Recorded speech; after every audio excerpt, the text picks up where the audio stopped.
Item ಯಾವುದೇ ಇರಲಿ try ಮಾಡಿ ಆಚಿ ಚಿಕನ್ ಮಸಾಲಾ. ಮಂಡ್ಯದ ಕೋರ್ಟ್ಗೂ ಬಾಂಬ್ ಬೆದರಿಕೆಯ ಮೇಲ್ ಬಂದಿದೆ. ಕಲಾಪವನ್ನು ಅರ್ಧಕ್ಕೆ ಮೊಟಕುಗೊಳಿಸಿ ವಕೀಲರು ಹೊರ ಬಂದಿರುವಂತಹ ಘಟನೆ ನಡೆದಿದೆ.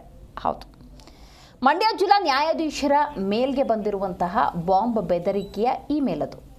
ಪೊಲೀಸರು ಬಾಂಬ್ ನಿಷ್ಕ್ರಿಯ ದಳ ಈ ಸಂದರ್ಭದಲ್ಲಿ ಪರಿಶೀಲನೆ ಕೂಡ ಮಾಡಿದೆ. ಕೋರ್ಟ್ ಆವರಣದಲ್ಲಿ ಕೊಂಚ ಕಾಲ ಆತಂಕದ ವಾತಾವರಣ ನಿರ್ಮಾಣವಾಗಿತ್ತು. ಆ ಆತಂಕದಿಂದಲೇ ಎಲ್ಲರನ್ನ ಸಿಬ್ಬಂದಿ ಹೊರಗೆ ಕಳುಹಿಸಿದ್ದಾರೆ.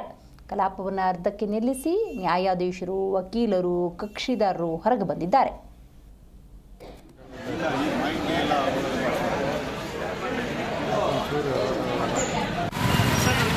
ಬಾಂಬ್ ಇಟ್ಟವ್ರೆ ಅಂತಂದ್ರೆ